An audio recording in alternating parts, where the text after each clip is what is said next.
يجعل له عوجا أشهد أن لا إله إلا الله وحده لا شريك له وأشهد أن محمدا عبده ورسوله لا نبي بعده ثم قال الله تعالى في قرآن عظيم أعوذ بالله من الشيطان الرجيم بسم الله الرحمن الرحيم يا أيها الذين آمنوا إن تتقوا الله يجعل لكم فرقانا ونكفر عنكم سيئاتكم ويغفر لكم والله ذو الفضل العظيم. Shadaqallah. Kita berlindung kepada Allah dari godaan syaitan yang terkutuk dengan menyebut nama Allah yang Maha Pengasih, Maha Penyayang. Wahai orang-orang yang beriman, jika engkau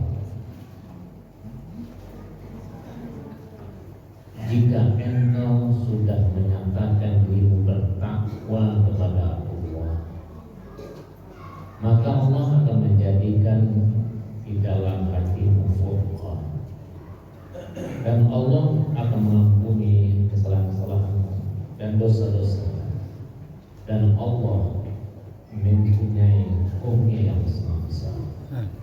Maka Allah dengan segala firman-Nya, Al-Quran surat yang ke-8 Al-Anfal pada ayat 29. Bapak pengurus masjid yang kita hormati, bapak-bapak dan ibu-ibu, keluarga besar jamaah Masjid Syuhud Darul Jannah yang dimuliakan Allah, kita lanjutkan ibadah Qiyamul Ramadan kita malam ini, hari Selasa malam. Kita masuk malam yang ke-28. Kita mendirikan Qiyamul Ramadan untuk puasa tahun ini. Sampai pada malam yang ke-28 ini, kita yang hadir ini, bapak-bapak dan ibu-ibu, kita semuanya masih dalam keadaan sehat walafiat, dan kita telah bisa menyelesaikan tugas kita baik di rumah, di tempat kerja kita maupun di masjid yang kita cintai ini. Dan alhamdulillah sholat isya berjamaah selesai sudah. Bersyukur kita kepada Allah. Kemudian kita bersolawat untuk Nabi besar kita, Nabi Muhammad sallallahu alaihi wasallam. Allahumma shalli ala sayyidina Muhammad wa ala ali Muhammad. Bapak dan Ibu yang kita muliakan,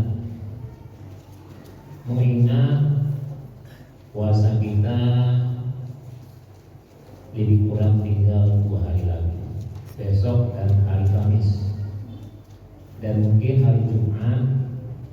Kalau ketetapan hisab dari Muhammadiyah, hari Jumat kita sudah berada pada siang hari yang berbeda dari siang-siang hari yang kita rasakan sebelumnya.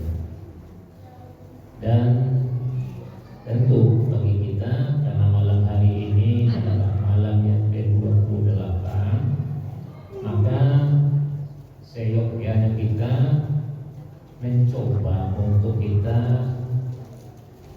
rasul-rasulkan Pak ya.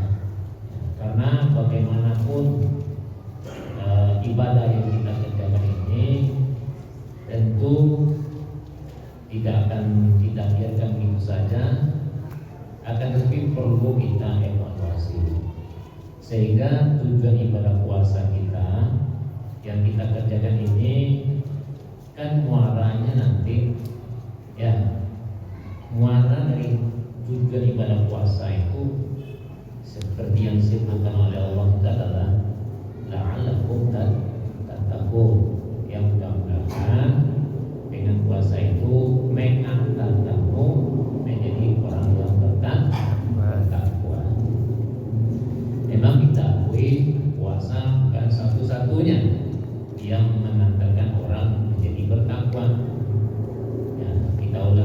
puasa itu atau melaksanakan ibadah puasa 1 bulan itu bukan satu-satunya, ya, tapi salah satu dari sekian banyak ibadah yang melengkapi, ya.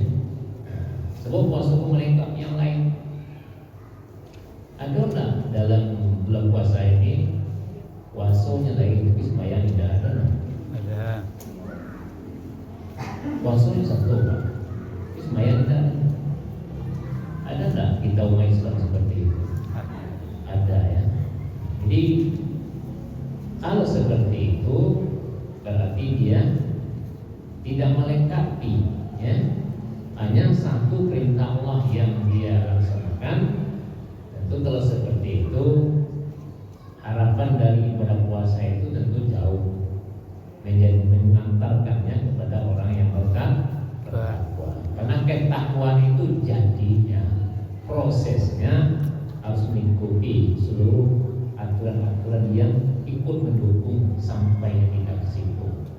Nah, kita mesti melaksanakan ibadah ketaatan kepada Allah itu dalam bentuk melaksanakan perintah Allah yang wajib. Ya, yang wajib. Yang wajib itu kata tidak itu adalah sholat. Wajib. Karena sholat itu adalah berhubungan dengan nutrisi makanan pokok jiwa kita.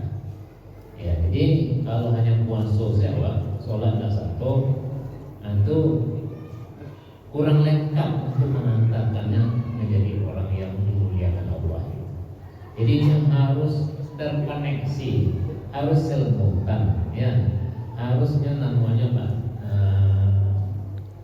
kolektif, ya, kolektif namanya. Jadi ibadah-ibadah yang wajib itu harus kolektif, ya. Nah, termasuk juga nanti salah satu kewajiban kita sebelum kita selesaikan ibadah puasa kita ini, nanti kita harus membayar zakat fitrah di antaranya. Kalau pada ini kita melihatkan, nah tentu, ya, bagi kita yang sudah sampai diantarkan Allah sampai hari ini, ya, kita berpuasa, Allah ingin merisi-isi, jubur-jubur dulu, ya, merasukan apakah ibadah puasa kita ini sudah mengantarkan awak terasul-rasulnya awakku menjadi orang bertakwa. Jadi ibarat makan kok kan sepilihan kok saketik tinggal, ya. Bahasanya tak baik kanyang kok itu. Lantas rasul kanyangnya tu ada jelek, kan itu, ya.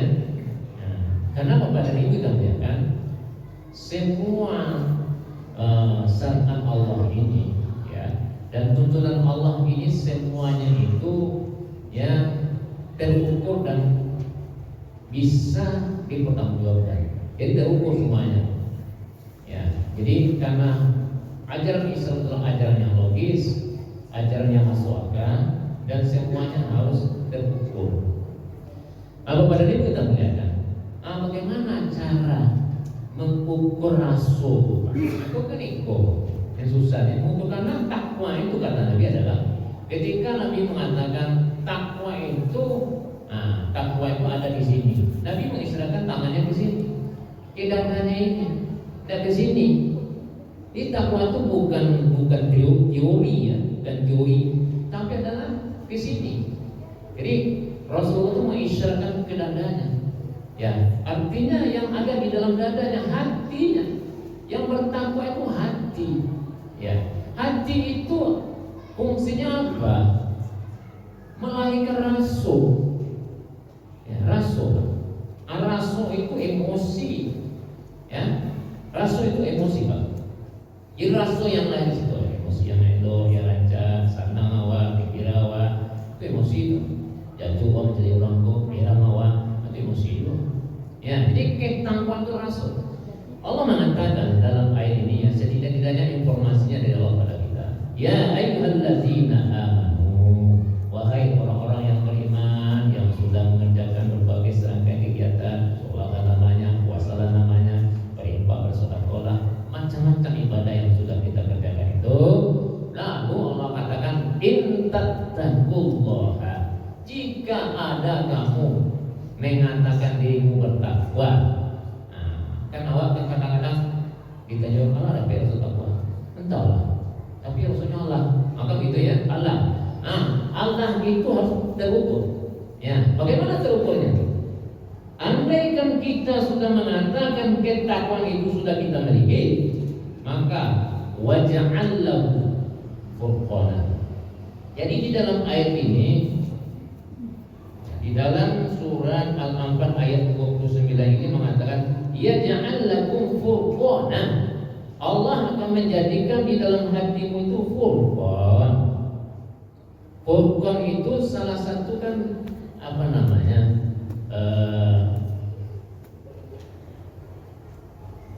Bentuk penjelasan Allah dalam Al-Quran. Salah satu fungsi Al-Quran itu kan furqan.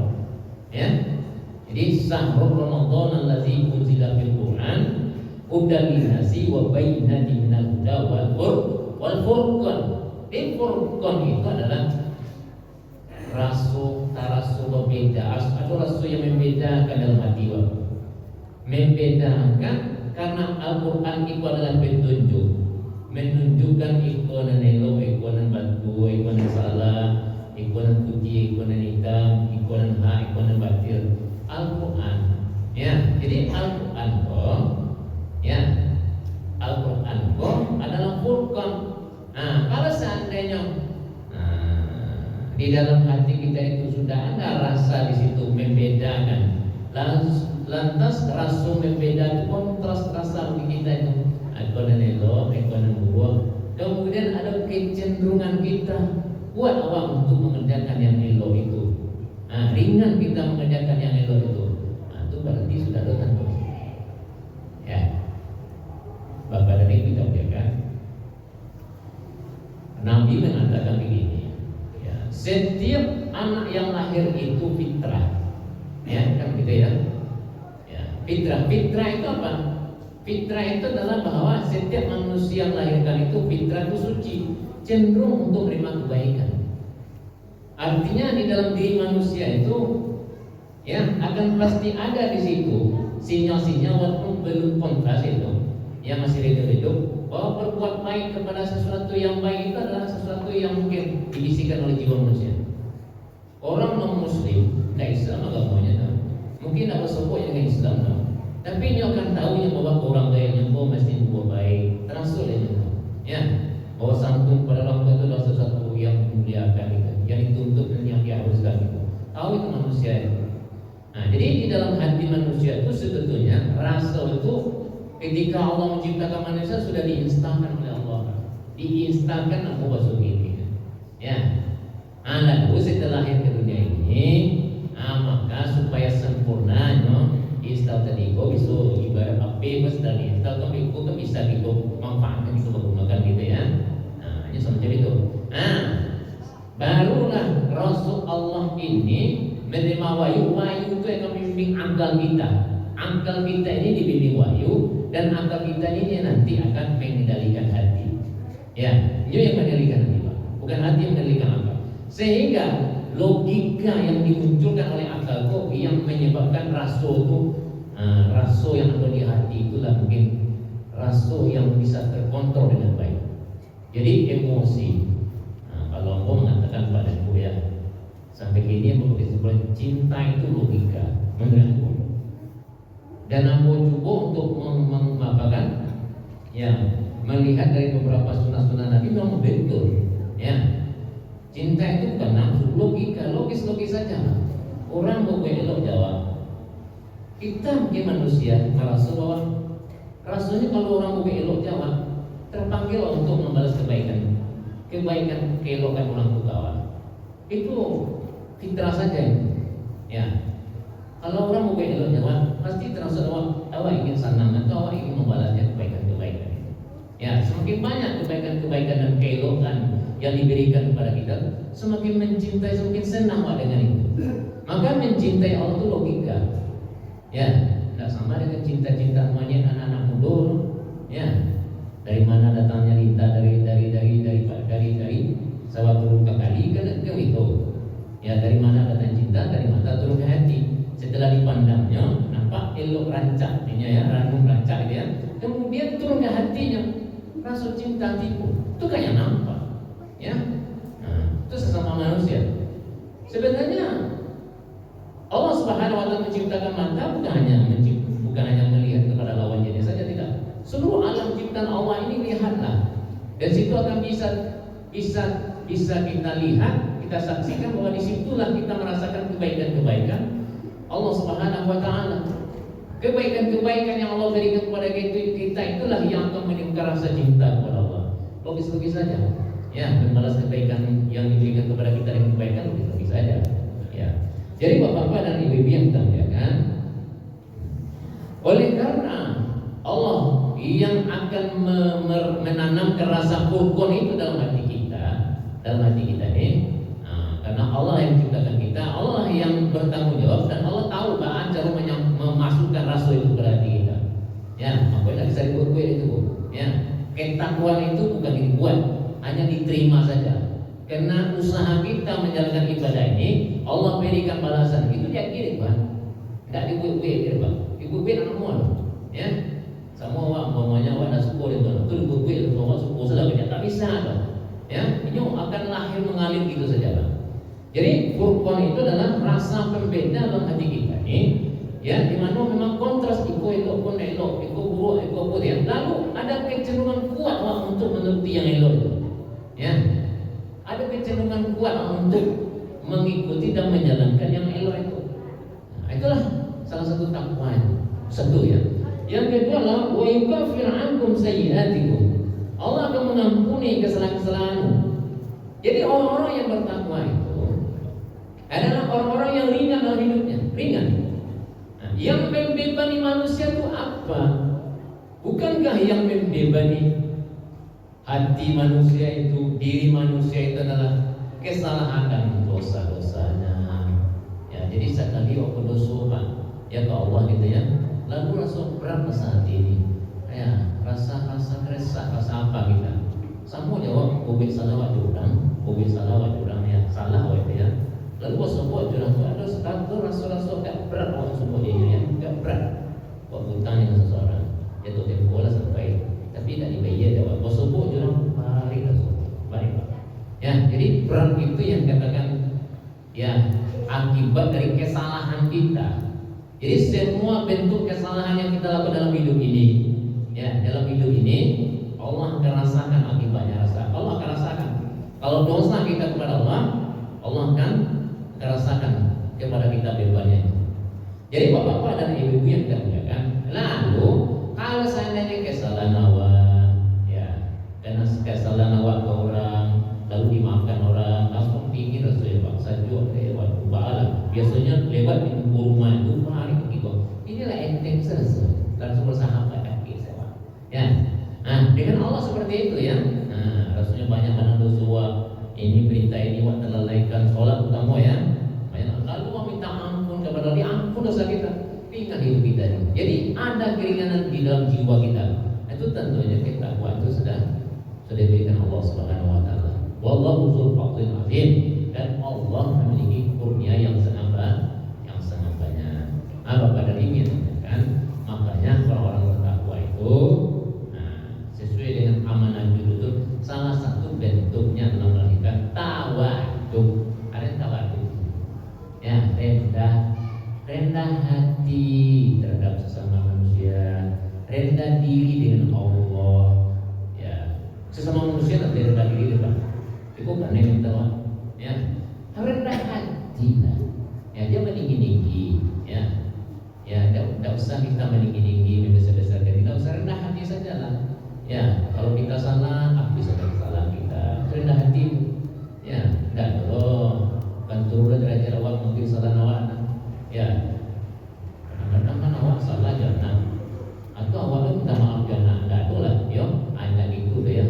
Karena memang kita orang tua mungkin saja buat salah jawab, anak-anak awak, ya, ada ibu sampai aku, bukan di bandar Allah dia beratur, jam tipu orang, ya lalu masa di sini tidak boleh di atas tikar tak boleh tidur, ayo lalu sana, tipu aku sana, mengaku kalian sepuluh, lalu dia betul, kerjanya apa, awak mari rumah awak sana lima seti, kerja, mari rumah.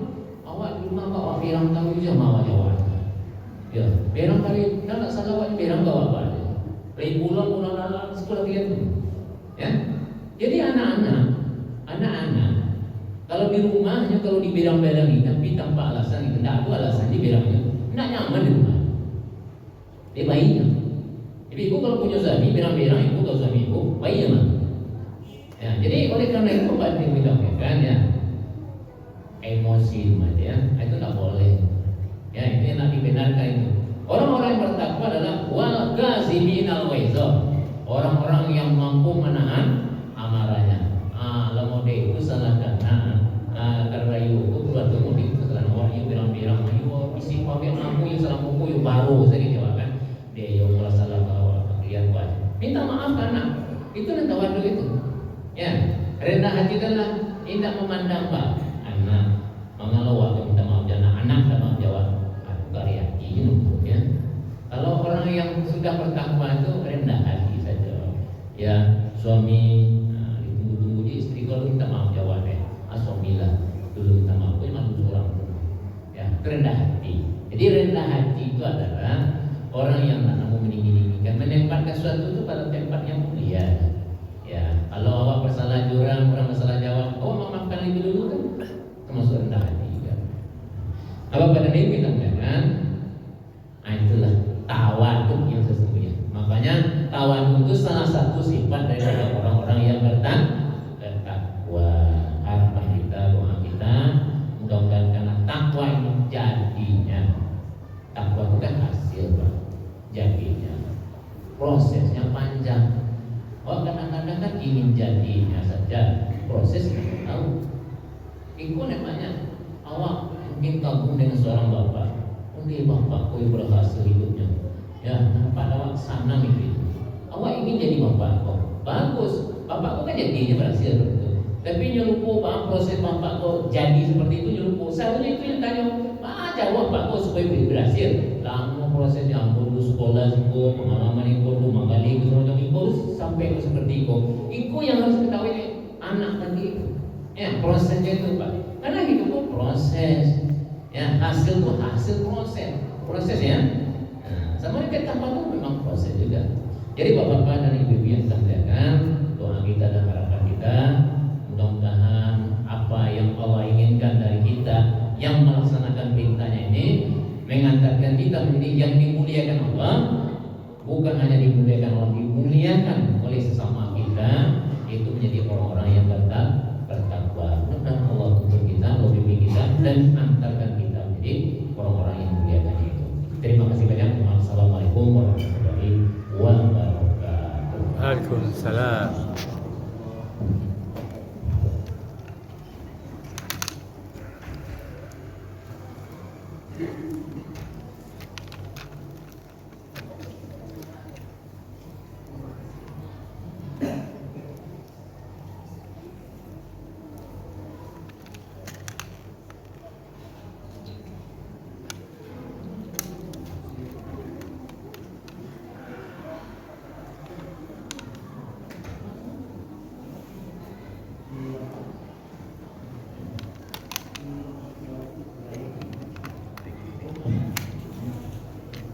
Terima kasih kepada Ustaz kita yang beri pengajian pada hari ini.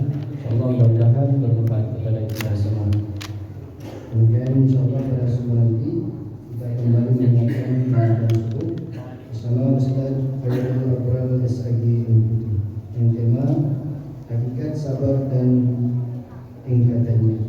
Kemudian Bapak dan Ibu, alhamdulillah infak sedekah yang terkumpul pada malam hari ini untuk masjid sebanyak Rp200.000, kemudian anak yatim Rp118.000, wafa Rp214.000, kemudian sumbangan kegiatan Ramadan dari Bapak Haji Saherman Ishak sebanyak Rp500.000. Alhamdulillah Rabbil Alamin. Mudah-mudahan setiap sedekah yang senantiasa kita sisihkan diterima insyaallah subhanahu wa ta'ala. Amin ya Rabbal Alamin. Kemudian kembali kami mengajak kepada Bapak dan Ibu jemaah untuk mengikuti salat malam atau qiyamul lail yang sudah berjalan dari 10 malam terakhir. Masih ada beberapa malam lagi, sehingga masih ada kesempatan kepada Bapak dan Ibu jemaah untuk mengikuti yang biasa kita laksanakan dari jam 2 dini hari sampai lebih kurang jam 3 hingga jam 3.30 lebih kurang. Demikian Bapak dan Ibu. Assalamualaikum warahmatullahi wabarakatuh. Waalaikumsalam.